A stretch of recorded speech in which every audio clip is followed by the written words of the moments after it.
Well बावलो, कैसे हो? तो फिर सभी ने एपिसोड 5 देख लिया। कैसी लगी एंडिंग? फायर क्रैकर की डेथ किस किस को सुकून देकर गई है और किस किस को ये फील हुआ कि चलो ठीक है वो बुरी थी पर ऐसे नहीं मारना था, या सीधा ये आया कि अच्छा हुआ मर गई बहन की 8 पहियों वाली लॉरी। इस एपिसोड का स्ट्रक्चर ही अलग है। एक ही स्टोरी स्ट्रेट नहीं चल रही है बल्कि मल्टीपल वन शॉट, जहां हर कैरेक्टर अपनी मिनी स्टोरी लेकर बैठा है। Firecracker, black noir, terror, sister C, soldier boy, सबका अपना स्पॉटलाइट मोमेंट है। और सबसे डेंजर चीज, ये सारे पीसेस मिलके एक ही चीज बिल्ड कर रहे हैं। होमलैंडर अब सिर्फ कंट्रोल नहीं जजमेंट देने लगा है, और जब कोई खुद को गॉड समझने लगता है तो वो सिर्फ रूल नहीं करता, वो डिसाइड करता है कौन जिंदा रहेगा और कौन नहीं। बोले तो अपनी भगवान है। तो चलो बिना टाइम वेस्ट किए करते हैं एंडिंग को full breakdown, deep theories, hidden meanings और फ्यूचर प्रिडिक्शंस के साथ, जो क्लियरली दिखाते हैं कि स्टोरी अब किस डायरेक्शन में जा रही है और एंड गेम कैसा होने वाला है। तो सबसे पहला शॉट रिकैप कर लेते हैं। होमलैंडर फायर क्रैकर को कन्फ्रंट करती है। उसे पता चल चुका है कि वो अंदर से उसे गॉड नहीं मानती है। वो उसे तुरंत मार नहीं देता, सिर्फ 7 से निकाल देता है। बोलता है अपना सामान पैक करो और गेट आउट ऑफ हियर। ये ठीक था, होमलैंडर चांस दे रहा था फायर क्रैकर को। ये बंदा इतना भी बुरा नहीं है। बस फायर क्रैकर को ही चुल्ल उठने लगी। एक तो पहले बिट्रे भी करे और बाद में खुद की लॉयल्टी भी प्रूव करे। भाई होमलैंडर ने वो मर्द को दिखाया है कि मेरा हो गया तुझसे, अब मुंह पे तमाशा मत कर, चली जा 8 पहियों वाली लॉरी। लेकिन ये सब रिवील तब हुआ जब सोल्जर बॉय बाप बनने का फील लेने लगा। अचानक से सोल्जर बॉय के अंदर मिर्जापुर वाला कालीन भैया जैसा बाप जागने लगा, मुन्ना भैया जैसे होमलैंडर के लिए हम बाप है वाली फीलिंग। और हमारे बिठुआ को कोई धोखा नहीं दे सकता। वेल यहां तक सब ठीक था। अगर फायर क्रैकर उस वक्त चुपचाप चली जाती तो वो जिंदा रह लेती डेफिनेटली। और फायर क्रैकर ने उन्हीं टिपिकल गर्ल्स को रिप्रेजेंट किया जिन्हें ड्रामा चाहिए होता है सिचुएशन में, ये जानते हुए कि सामने वाला बंदा जल्लाद है, भर चुका है, आपा खो दिया तो मेरा आपा नाप देगा। कई बार शांति से चले जाना बेवकूफी नहीं समझदारी होती है, जो फायर क्रैकर नहीं कर पाई। सो अब प्रॉब्लम यहीं से स्टार्ट होती है। वो रुकती है, प्लीड करती है, अपनी लॉयल्टी प्रूव करने लगती है और वही उसकी डेथ का रीजन बन जाता है। सबसे पहली बात, ये सिर्फ जेलसी का केस नहीं है। हाँ, सोल्जर बॉय ने बताया कि वो फायर क्रैकर के साथ सो रही थी, मींस गपागप कर रहा था, लेकिन ये प्राइमरी रीजन नहीं है। असली गेम यहाँ साइकोलॉजिकल है। फायर क्रैकर ने अपनी पूरी लाइफ होमलैंडर पर दाव लगा दी थी। अपना पुराना चर्च छोड़ दिया, अपने ही पास्टर पर झूठा इल्जाम लगा दिया जो उसे एक बाप की तरह ट्रीट करता था। पब्लिक में अपनी फेथ बिट्रे करी, मतलब उसने सब कुछ सेक्रीफाइस कर दिया। लेकिन आयरनी देखो, उसका रिवॉर्ड क्या मिला? डेथ। और ये ही शो का ब्रूटल ट्रुथ है। होमलैंडर के लिए लॉयल्टी का कोई वैल्यू नहीं है, सिर्फ कंट्रोल का है। जहां उसे लगता है कंट्रोल हाथ से जा रहा है तो उसकी सीधी आइडियोलॉजी क्या है? जो मेरा नहीं वो किसी का नहीं। इंपॉर्टेंट मोमेंट जो फायर क्रैकर के मुंह से निकल गया, जहां फायर क्रैकर को ये कहने का भी वक्त ना मिला कि क्या कर रहा है? So fire cracker said we all need love even God. यहाँ एक छोटा सा डायलॉग है लेकिन इम्पैक्ट सबसे बड़ा है। उस मोमेंट पे सडनली होमलैंडर का फेस चेंज होता है। वो होमलैंडर जो फायर क्रैकर के आंसुओं पर पिघलने लगा था एट द एंड।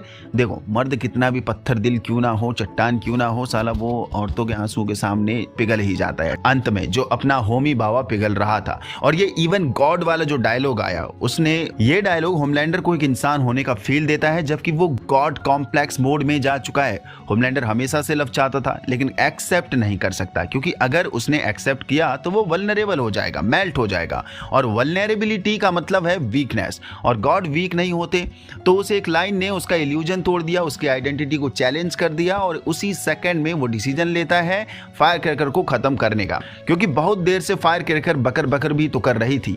बल्कि इस सीन में एक और लेयर है। फायर क्रैकर ने यू नहीं बोला, गॉड बोला। मतलब वो इनडायरेक्टली एक्सेप्ट कर रही है कि होमलैंडर गॉड नहीं है, और होमलैंडर के लिए ये अनएक्सेप्टेबल है, क्योंकि अभी तक वो फायर क्रैकर ही था जो होमलैंडर की चाटते हुए गॉड गॉड बोले जा रही थी, और अब वही डाउटफुल जेस्चर शो कर रही है। मींस जिसने बनाया वो ही मानने को तैयार नहीं है। तो उसे एक ही मोमेंट में फायर क्रैकर सच बोल रही होती है, और वही सच उसकी मौत का रीजन बन जाता है। बाकी एक और एंगल से देखो इस मोमेंट को, तो शायद होमलैंडर को फर्क ही नहीं पड़ता था वो जिंदा रहे या मरे कौन, फायर क्रैकर। पहले उसने उसे इसलिए नहीं मारा क्योंकि नो वर्थ किलिंग, मींस जब वॉर्ड से निकाल रहा था फायर क्रैकर को तो उसे कूड़ी की तरह समझ रहा था, लेकिन जब वो रुक कर प्लीड करती है वो एक अनोइंग प्रेजेंस बन जाती है, जैसे एक मक्खी जो बार बार डिस्टर्ब कर रही हो और फिर उसे मार ही दिया जाता है अंत में। ये शो करता है कि होमलैंडर का गॉड कॉम्प्लेक्स अब पीक पर पहुंच चुका है। एपिसोड में एक रेवरेंड आता है जो उसका पास्ट रिवील करता है। वो हमेशा से सेल्फिश नहीं थी, कौन, फायर क्रैकर। उसका चाइल्डहुड टफ था, बेसिक फूड तक नहीं मिलता था, उसे गरीबी में जिंदगी काटी थी। और जब वो लाइव टीवी पर अपने ही पास्टर को बिट्रे करती है जो उसके फादर समान था, उसकी आंखों में आंसू भी देखने को मिले थे। यहाँ शो हमें फोर्स करता है कि थोड़ा सिंपैथी फील करने के लिए फायर क्रैकर के लिए। अब समझ में आता है वो पावर के लिए नहीं, सिक्योरिटी के लिए चिपकी थी होमलैंडर से, क्योंकि होमलैंडर की आड़ में वो कुछ भी मनमानी भी तो करती थी जो हम देखते भी आए थे पिछले सीजन से। पर फिर एक इंपॉर्टेंट मोमेंट आता है एपिसोड में, ऐसा प्रतीत हुआ कि वो जीसस के फिगर को डस्टबिन में फेंक रही है। और मैं ये क्लेम नहीं कर रहा हूँ कि वो जीसस का फिगर ही था, कुछ भी हो सकता है, बट प्रतीत वही हुआ। मतलब उसने कॉन्शियसली अपनी साइड चूज कर ली है और वही उसका फाइन डाउनफॉल बन जाता है, क्योंकि जीसस को तक बिट्रे कर दिया। और यही तो होता है जब तुम भगवान की मूर्ति को बिट्रे करते हो, अपने व्हाट्सएप के स्टेटस पे धार्मिक स्टोरी नहीं लगाते हो या फिर इंस्टा एफबी के धार्मिक पोस्ट पर लाइक भी नहीं करते हो, तो आपका तुरंत ही बुरा होने लग जाता है। और वो हो गया देखो फायर क्रैकर के साथ, है ना। सो एंडिंग में होमलैंडर उसका हेड स्मैश करता है बॉल्ड ईगल स्टैच्यू पर। सिंबल क्या है, eagle is equal to freedom, power और इमॉर्टैलिटी। आयरनी, उसे मार के होमलैंडर उसे फ्री करता है उसके इनर कॉन्फ्लिक्ट से। लेकिन दूसरी मीनिंग और डार्क है, ट्रू पैट्रियट्स आर एक्सपेंडेबल। जो सिस्टम को ब्लाइंडली फॉलो करते हैं उनकी वैल्यू ऑलवेज जीरो रहती है एंड में। वेल, जब सोल्जर बॉय होमलैंडर से बोलता है कि फायर क्रैकर के साथ उसका पिलो टॉक इरिटेटिंग था, पॉसिबल है होमलैंडर ने उसे डिटेल में पूछा होगा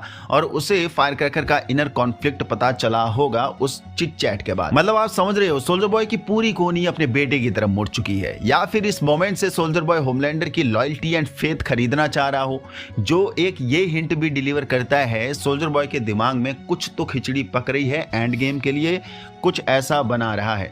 sister says versus fire cracker angle भी देखा जाए, यहाँ एक क्लियर कंपैरिजन बनता है। सिस्टर सेज समझती है होमलैंडर को, जब वो गुस्से में होता है वो चुप हो जाती है। फायर क्रैकर बोलती रहती है, प्लीड करती रहती है, जो इरिटेटिंग होता है। रिजल्ट एक सर्वाइव करती है और एक मारी जाती है।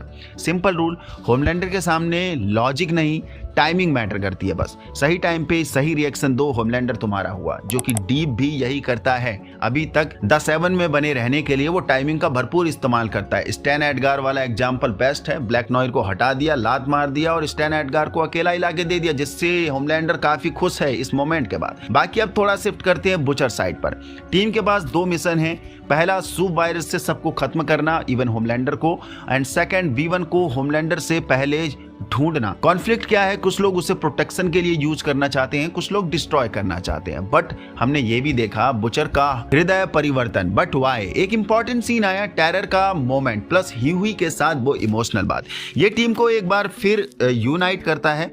फिर बुचर को याद आता है उसका भाई लैनी, जो काइंड और एम्पैथेटिक था जस्ट लाइक ह्यूही, और बुचर हमेशा ह्यूही को लैनी जैसा ही मानता है। तो जब वो ह्यूही को केयर करते देखता है, खासकर टेरर के लिए, वो फाइनली डिसाइड करता है V1 यूज होगा सेव करने के लिए भी, ना कि डिस्ट्रॉय करने के लिए ही सिर्फ। मींस वो थोड़ा V1 एनी और किमिको के लिए भी दे देगा। सो ये सिर्फ डिसीजन नहीं है, ये बुचर का इंटरनल शिफ्ट है। पहली बार वो सिर्फ रिवेंज नहीं, ह्यूमैनिटी को चूज कर रहा है, जो कि ये मेल्टेड एंगल हम बुचर का काफी लंबे समय से मिस भी कर रहे थे।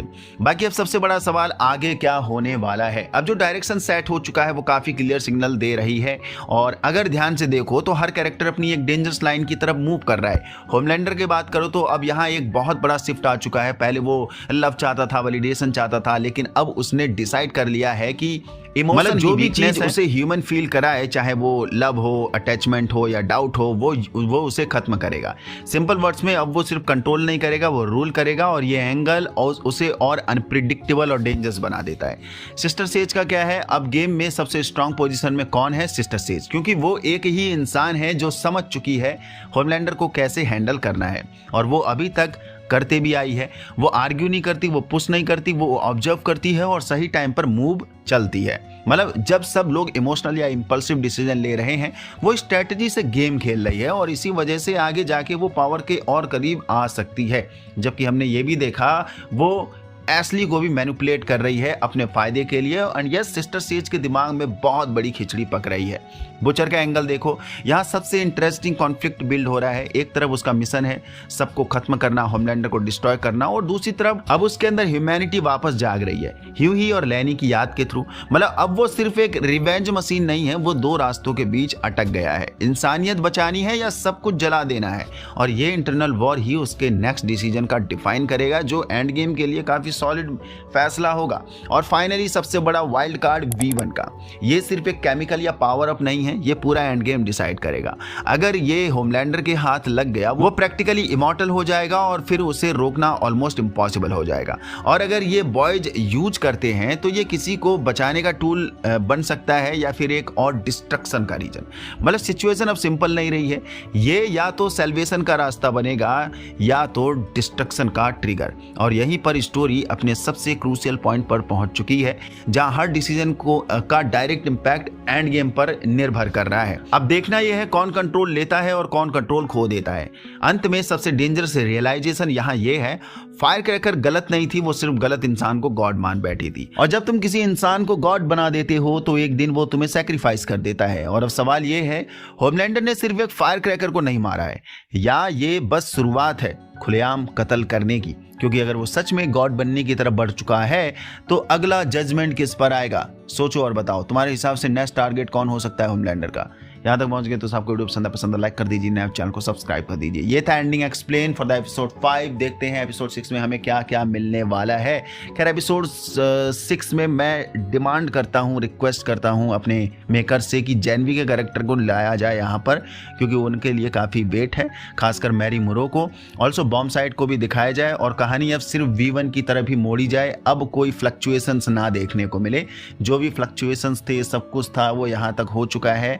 एंड नाउ अब स्ट्रेट फॉरवर्ड में जाओ, अब थोड़ा एंड गेम पे काम करो। हमें देखना है होमलैंडर को कौन मारेगा, कौन मारेगा, है ना? क्योंकि बहुत से नाम आ चुके हैं, बहुत से नाम।